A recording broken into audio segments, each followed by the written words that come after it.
Gentleman over here, gentleman there, and gentleman there. Okay, start with yourself, sir. Just wait for the mic, sir, and can you tell us your name and affiliation as well, please? Hi, I'm Owen Beaton from CAFOD. A short question for Jordi, I think. You mentioned that MSF raised 100 million euros for Haiti, was it? That was across all the bodies, was it? How much did that cost you to raise that? Nothing. I mean, there was no investment behind that. In fact, we raised 100 million euros because we went for what we call a soft landing, which means that we at some point, because we were reaching the limits of what we were planning to spend, we decided to stop asking for funds. So that's the soft landing. The hard landing is what we did following the tsunami, which we stopped asking and we stopped taking because we had already reached the budget that we were planning to spend. So basically we raised 100 million. I calculated that we could have raised at least double without, this is all spontaneous donations coming, as a reaction from the public, who give to, without any campaign and with some campaigns with very, very, there is a little bit of investment, but it's not really significant. So it's basically a spontaneous donation. The same situation in the tsunami. So when, in our case, when there is a natural disaster, the spontaneous response, normally, it's more than enough to raise the funds that we will need for our operations, which is not the case for Syria, South Sudan, or Central African Republic. We're talking about those crises, that with the high level of media coverage, with the strong images that trigger that public empathy that creates that kind of a spontaneous response. So that was the case of Haiti. Thank you. A gentleman over here, and then we'll straight to the other gentleman over there. We'll have two questions at a time. I'm Peter Hinton. I'm an associate fellow at Saeed Business School, Oxford. Particularly interested in the growth of philanthropy in emerging markets. So as the number of high net worth and wealth creators increases, will philanthropy increase alongside that, and what form will it take? Some of it will take the form of impact investing, but also some of it will go into humanitarian relief. So what I'm interested in is when you look at the private giving percentage, roughly 80%, did you break that down between what I would describe as retail, so smaller amounts, and more family office type donations? Okay. And if so, what was the finding? Okay, gentleman over here.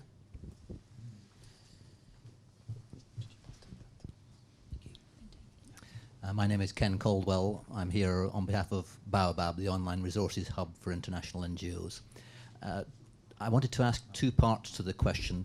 One is, there's some very interesting analysis here of all different aspects in this survey, but there's no breakdown of where the money is raised by country. And I wondered if that was part of your survey, and if so, will you give us any pointers on that? And secondly, I think the really interesting opportunity that comes out of this, which you may have got initial sense from this analysis, recognizing the short-term fluctuations from year to year, depending on what emergencies are happening that year. Did you pick up any underlying trends in terms of what sources of income for humanitarian funding are growing and which are diminishing, either by type or by location? Thank you. Jen, you want to take the part of the first question? Yeah, sure. Yeah. I think there is a link between economic growth and private giving in emerging countries. I think also for businesses that are looking at countries as potential new markets with opportunities, there is a distinct strategy link towards which disasters they will support.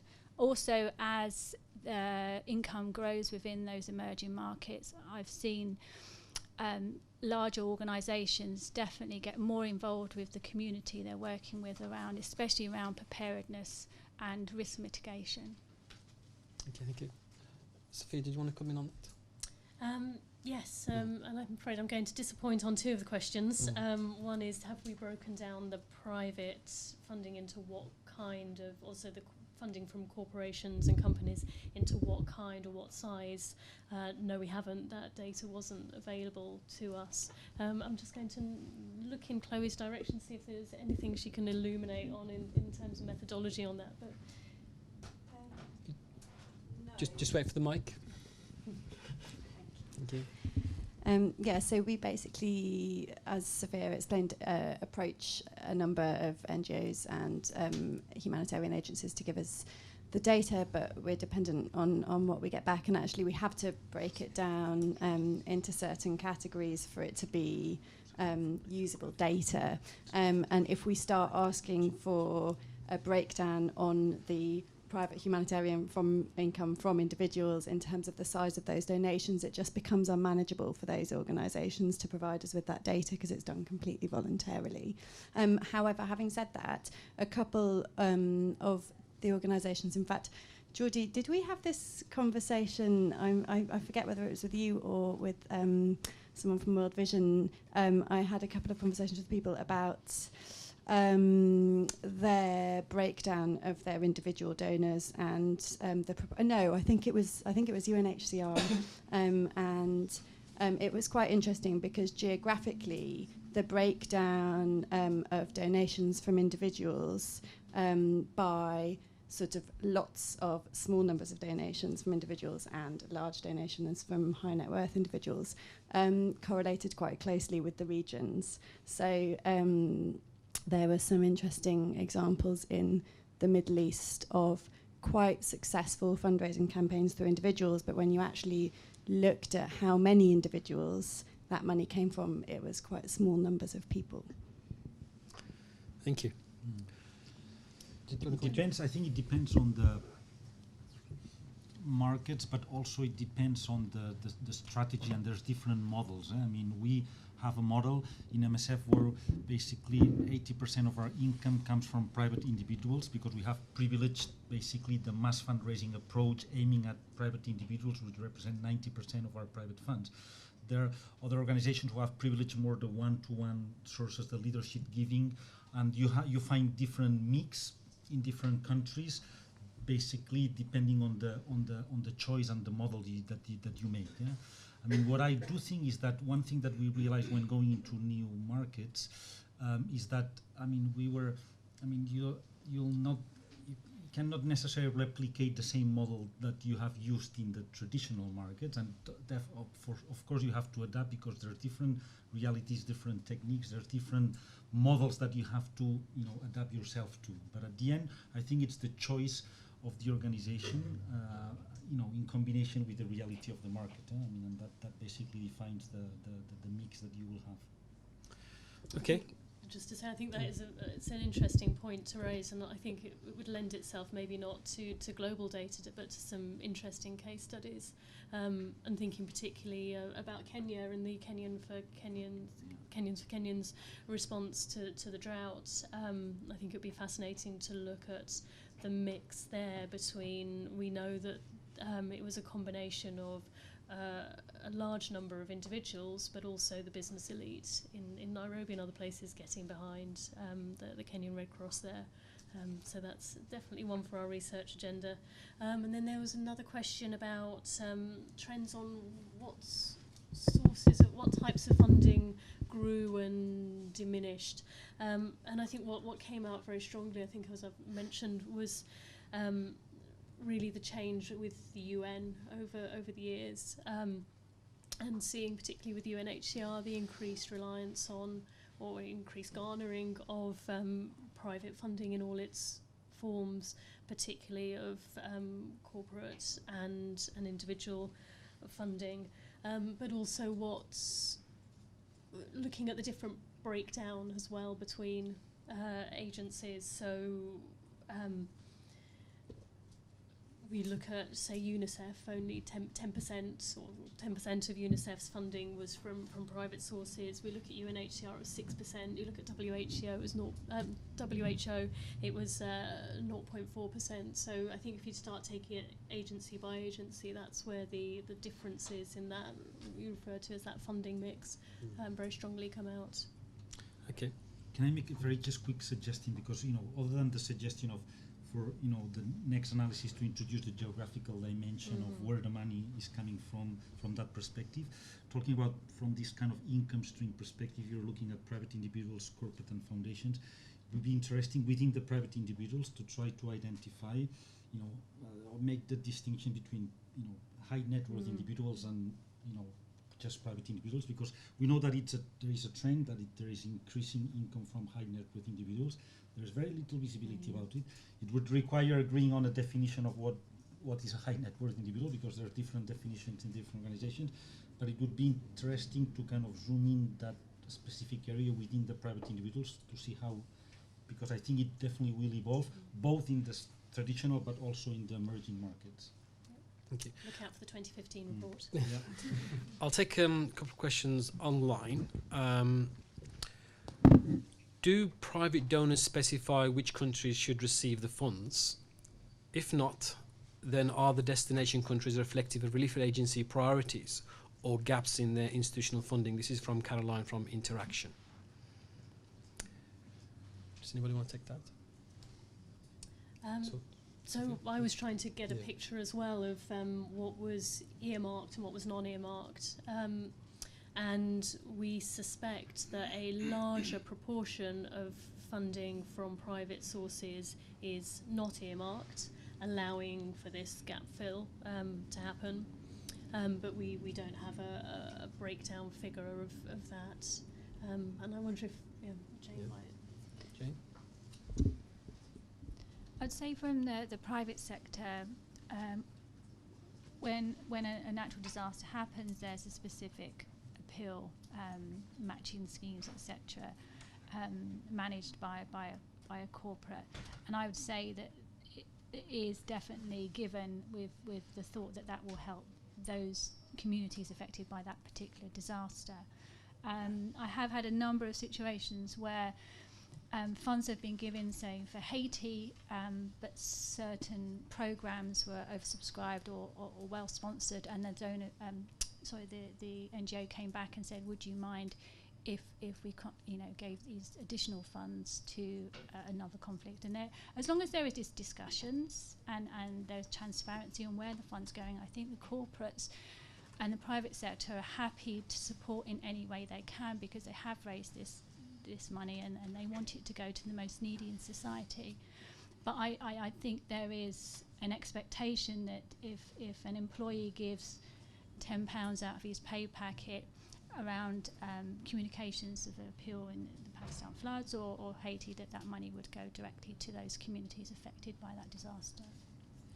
Just on the same point, a question for you, Steve, and it's from John Edwards, who's a donor advisor.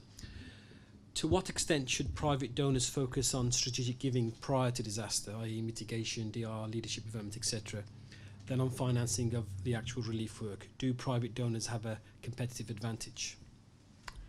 I think that's a great question. I think bringing in kind of the preparedness and risk reduction element into this discussion is crucial, because so often when we're talking about private donors, be it the private sector or be it especially individuals, we are very much talking about relief. We're talking about response. And I think when we look up even on the slide behind us here, we look at kind of what is some of the added values of this private giving, and one of the benefits is the independence and the potential to use that funding within reason to fund some of these less prominent priorities and some of these things that oftentimes aren't as fully respected in institutional donors' agendas. So I think it's important and it's a benefit of private funding. However, I would say that even with businesses, we're starting to see more of that. We're starting to see more companies that are starting to be willing to invest in preparedness and risk reduction, because they realize that the well-being of their business is very much tied up in the risks facing that area and its ability to survive and recover quickly after future crises. So I think we're seeing businesses getting very involved in DRR, in preparedness, and in risk reduction overall. And I think there's another side to it too that we're talking about, which isn't so much on the private giving in terms of contributions, but I think very much is we're seeing on the business side, at least, not the individual donors. We're seeing businesses getting involved more in non-financial ways in the DRR and preparedness agenda, which is particularly exciting, especially at the top for the time being led primarily by insurance companies, but also by the engineering and construction sectors, where we see businesses making investments in actual commercial operations, even in having commercial microinsurance or commercial insurance arrangements in crisis-prone areas. which requires an investment on their part, but then it results in the extension of this valuable service and this valuable offering to the population living in that area, and actually makes those insurance companies have a direct financial interest in. Steve, you can leave the mic on the table. Apparently, it's causing some feedback online. Sorry. It's okay. No, so I mean, it gives them actually a direct financial interest in the well-being of the populations that they've then gone ahead and helped to insure. So I think that it works on multiple levels, but it's something that we definitely need to see much more of, even if preparedness and DRR don't have the same visibility and don't have the same evocative, emotional elements that relief and response do. Thank you.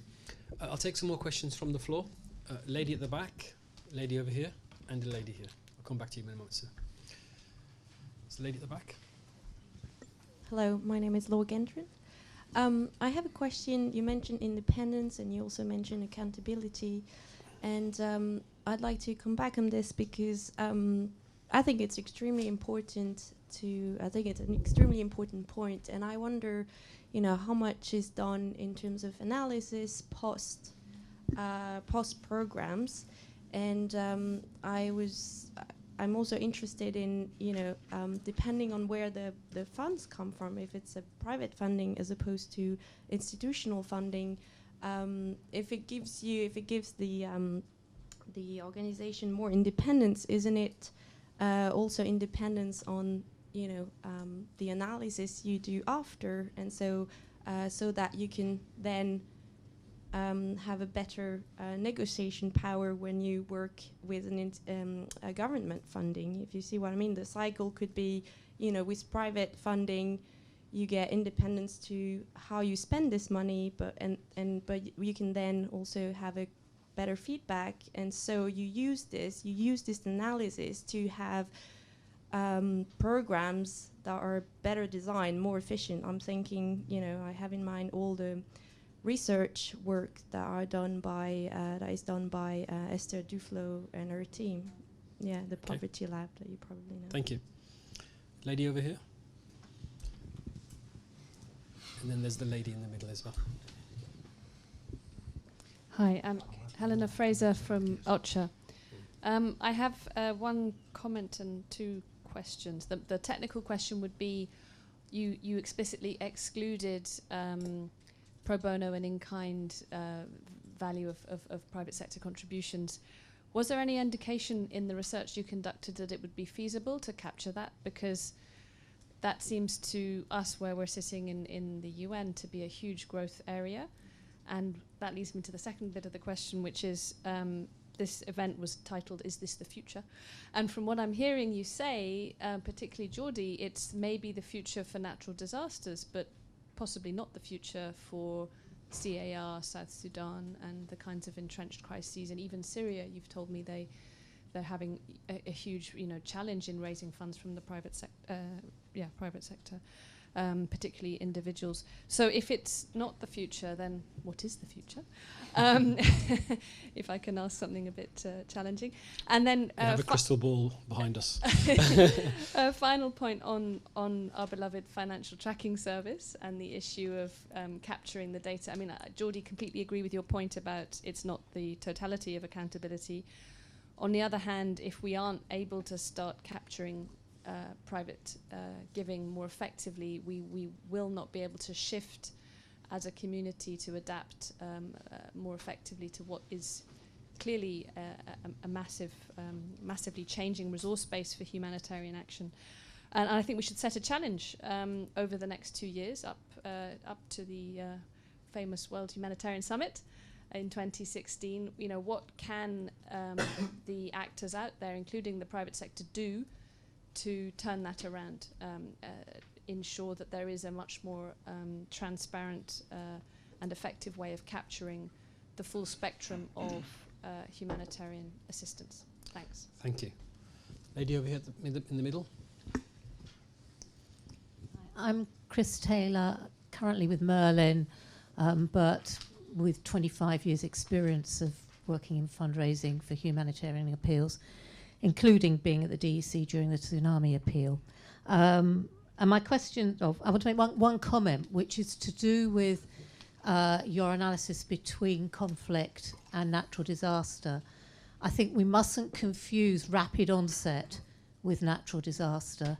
I think if you took out the not very successful East Africa famine, West Africa famine appeals, they're natural disaster, but they don't have that get you of rapid onset. I also suspect if you took out the tsunami appeal from creating your average, you'd get a bit more of a balanced number.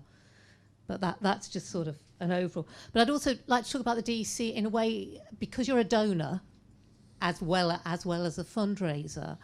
And it comes back to what Jordi was saying about money also being used for the longer term, and also what's been said about disaster resilience. In that, for the very successful appeals, the period over which the money can be spent gets longer and longer, and we begin to get into that continuum between humanitarian and development. And that includes, particularly with, say, flood appeals, the building of flood defences and therefore preparedness. So I think we have to accept that there's this sort of artificial, there isn't a neat division, that when we talk about humanitarian appeals, that they do blur on to the longer term as well. Thank you, Chris. Okay, if I can come to you first, Sophie, to respond to the first question at the back about excluding some of the figures, I think it was. So this was about the cost programs amount. Yeah. So that's probably one for you. Isn't that it, was about more okay, on sorry, accountability of the question, and Yeah. is enough being done? And I mean, what I would answer, at least from an MSF perspective, I think not enough is being done. At least we're not doing enough in terms of providing accountability to the programs that are funded by private funds. And in fact, I think there's often, in our case, more accountability on programs funded by institutional funding, because it's by contract that you have to basically do that on the financial and also on the operational side. I think there is, as I said, there's an area for improvement, at least in the case of MSF, in terms of really being much more open, more transparent, and being able to, for instance, those critical analyses that are done, in some of these interventions that are shared internally and are used to basically challenge ourselves, basically being transparent enough to share it also with the public or with the donors. So definitely, I think there is more to be done in terms of accountability on the private area, and I agree with that kind of basically positive logic that it could have. I mean, in terms of, and I think there's more to be done and not enough done today. Thank you. There was also a question about from the lady at the Frontier about the future. Is this really the future in terms of humanitarian financing? Do you want to come into that, Sophie? So yeah, perhaps I can come back to a few of your questions, which I really liked. Good questions. So one of the questions was about the pro bono and the in-kind, and can we possibly, it is excluded from our figures, can we possibly include it? Where we have included it, it's where donors or recipient agencies give a financial value to what is given. So if we can, as part of the 2016 mission on better reporting, add in there something for people to be giving an approximation and a label as to of the financial value of what was given in kind, which shouldn't be beyond the wits of donor organisations if you're calculating in person hours or in Toyota vehicles or telecoms or whatever it is. I think the more we can try to pin down a financial value and maybe a categorisation of those types of in-kind, the more we can begin to include it. So I would firmly encourage people to report that in. The future. Perhaps I see a future that people are talking quite a lot about division of labour at the moment. And perhaps I'd like to see a division of labour not just between traditional donors, but between the different parts of the humanitarian landscape. So between, if we do have a situation where the private sector is doing really exciting things in the countries where it is operating that are disaster prone to ensure their own business interests, then and that covers, as somebody was saying, that covers the natural disasters can move into resilience, then surely that should free up traditional donors to be able to concentrate more on conflicts and on the more difficult, entrenched, politically sensitive areas. So again, if we can begin to map out who's doing what, where the growth areas are for different kinds of donors, then perhaps that's where the future lies, and that's how we crack the funding for conflicts issue. And I'm fully behind your exhortation for 2016 and better reporting to FTS. Thank you. Yes, please do. So, just to address that question, I think from a corporate perspective, if we can have a more positive attitude to their engagement in the humanitarian community and the work they are trying and are doing, and if we can have a more positive attitude from the community, the humanitarian community, about the engagement of business in this area, and build out that element of trust that this contribution by business is an extension of the new business model, and it's not an add-on or an afterthought or a PR exercise, I think there will be more openness from businesses about what they are contributing and what the value of that contribution is. Thank you. Maybe I can respond to your question regarding DEC. You're absolutely right. The lines are no longer there as far as I'm concerned anyway. Philippines, for example, now the money should be spent within 3 years, which is a good period of time as opposed to 2 years. And that's been an extension on previously what we used to do, 12 months. And I think that's only right. And in fact, we're also trying to encourage our members to spend some of the money, a good proportion of the money, on disaster risk reduction as well. So I can see those lines increasingly disappearing. And it's only right that we should be doing that. One more question online, and then I think we will wrap up unless there's one more question from the floor. Okay, sorry, yeah, I'll come back to you in a moment. So the question online, and it's to you, Jane, does it really make sense to combine corporate giving and individual appeals into the same category? So perhaps you can just hold that thought for a moment, and I'll come to this gentleman over here, if there's a mic. And the lady over there, and that will be the final question because we need to wrap up. Thanks very much. My name's Martin Barber, and I did work for OCHA in the past, so I was interested in Helena's questions. But I have more recently been working for 3 years for the government of the United Arab Emirates, very much on this whole area of defining who's giving what and for what.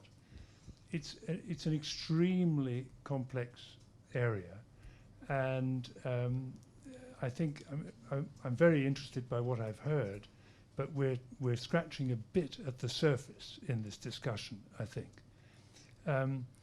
So it occurs to me to suggest 3 quick, easy answers to Helena's question about what to do by 2016.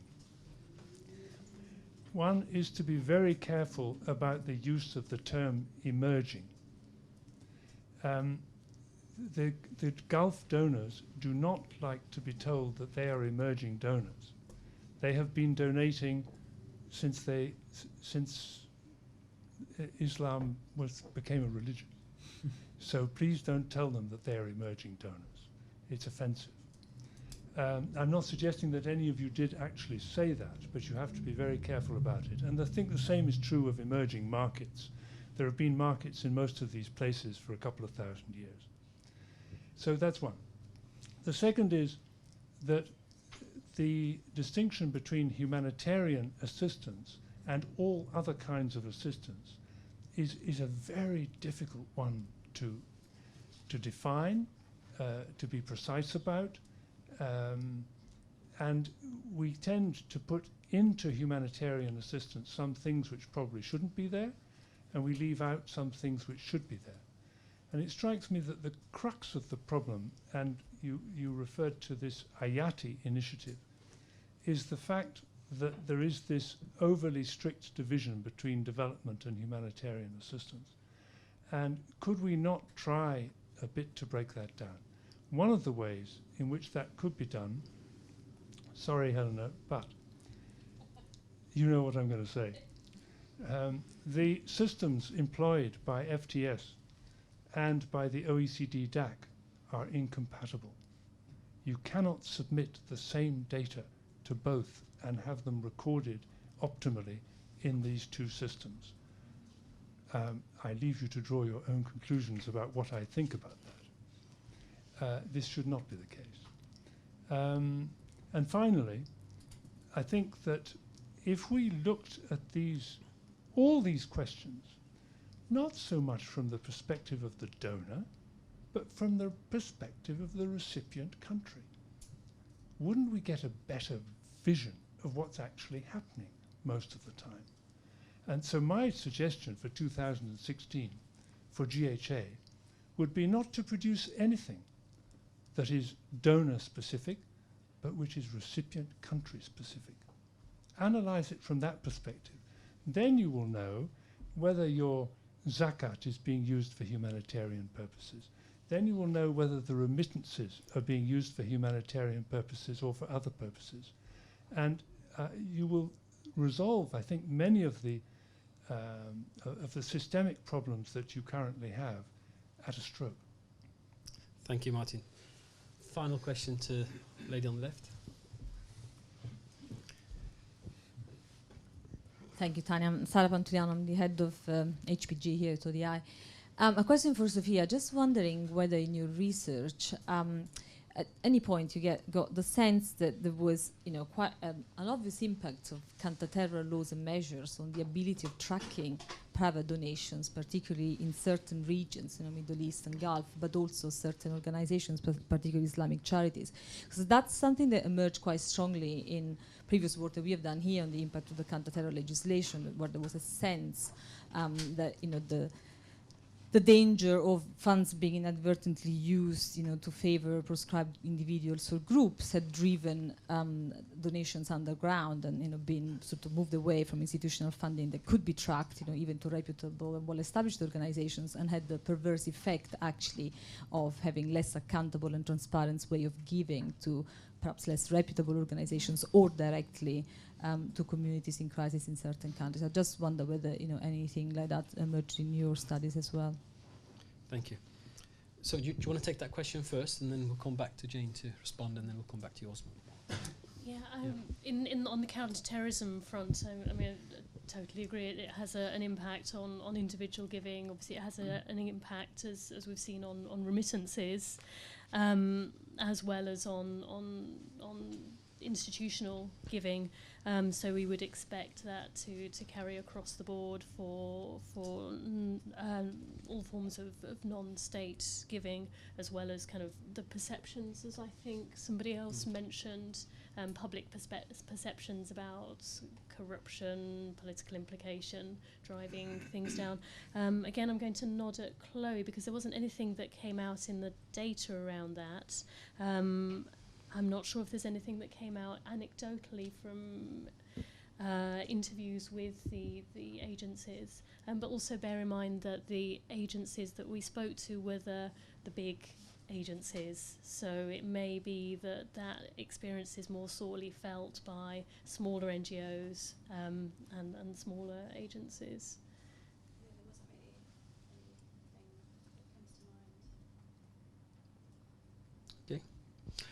Okay, Jane, over to you. Thank you, Sophia. I think the question was around why would the private sector have a corporate appeal and the in-kind giving. From my perspective, the corporate appeals allow every employee in that organisation to contribute to something that they're emotionally involved with, and it unifies a business in terms of what they can contribute to society in quite an impactful way. The in-kind giving, that for me, that your expertise, your products and services, I would see the trend going towards preparedness and risk mitigation in terms of rapid onset and natural disasters. And I think they both will complement in terms of what businesses can contribute and the more effective and efficient impact businesses can make to the lives and livelihoods of those that are affected by disasters. Thank you. Steve, do you want to come back to some of Martin's questions? Sure. I'll try to get back to the full breadth there. But I think on two of the points, it's just, I think, easy enough to say that I think most rational people would wholly agree with you. First, on your first point, that most of the actors who we describe as emerging these days aren't emerging in any way and have been around for years. And not only giving zakat since there was Islam in the UAE, but since, what was it? It was the late 50s, early 60s when they created the Abu Dhabi Fund for Development and have been an institutional donor. Pretty much, I think it was almost the exact same year that they founded USAID. So definitely not emerging. At the same time, or at least not in comparison to others. And I think the third point as well, that the data systems do need to be aligned much better. And we need to be able to see at a glance where are the resources going on, where are they not going, where's there a gap. And I think if we're more capable of seeing where the funds are going and identifying gaps between humanitarian and development work, and we can discuss for hours whether or not how big that divide is or where they lie along this continuum. But that, we absolutely need that data. And I think that, great work is ongoing in that area. So we'll keep our fingers crossed for 2016 and beyond. But I think, just want to respond especially to your second point about the humanitarian development divide. And I think, in principle, I think all of us agree that, sometimes it does get in the way of good work happening. And I think from the private sector side, not that millions of companies around the world can be, painted with a single brush of private sector, but I think that a lot of the companies that we've dealt with in our work on the role of private sector in emergency response and preparedness, oftentimes this just sounds like one of the most absurd things they've ever heard in their lives, where, feeding a poor, impoverished family, a couple streets over isn't humanitarian, but providing assistance to someone who is in, many respects equally or less vulnerable, because it comes through a certain number of UN agencies or NGOs or governments is somehow humanitarian. And this whole line between what is charity and what is humanitarian giving, I think, for them also gets blurred. And I think that maybe this isn't really a response, but kind of a hope that many of these actors that we're talking about today, trying to avoid nomenclature of new or emerging, are hopefully going to help break down many of those barriers. Because when you look at private companies like Unilever, developing wash programs, wash technologies, sanitation technologies, it's great. This applies to an urban favela in Rio as much as it applies to a refugee camp in the eastern DRC. So I think that hopefully, they will give us some of the technologies and they'll help bring some of the mindset that does help to identify the overlaps in areas for mutual benefit, and the same I think with many individual donors as well. So wholly agree with you on all 3 points, and I probably could have made that a lot quicker, but there you go. Thank you, Steve. Final 30 seconds from very yourself, quickly, just to go back to the question on the future, because I think there is a future and there's different avenues to the future, but at least 3 of them. I mean, very quickly, one of these avenues would be not the emerging, but the growing markets in Asia, Latin America, Middle East, and Africa. That is one avenue. I think another avenue for the future is high net worth individuals, corporations, and foundations increasing their share as a result of the distribution of wealth in the world. And a third avenue, I would say, from private individuals, especially regular donors. And if we manage to basically build that trust to make that conversion, and after all, the future, I mean, it will depend on us and how we raise, how we spend the money, and how we are accountable for it. So the future, it's also us and how we do things. Excellent. Well, there you go. The future's looking bright. Okay, thank you very much, everybody, for participating today and coming out. Please show your appreciation to the panel for all their insights into the report.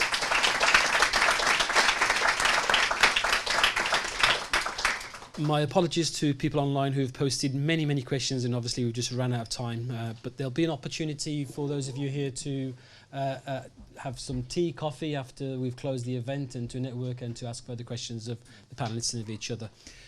The video of the session will be available online on the ODR website in a few days' time, so please look out for it if you want to watch it again or tell your friends about it. So thank you all very much again, and we'll close the session. Thank you. Thank you. Thank you for the excellent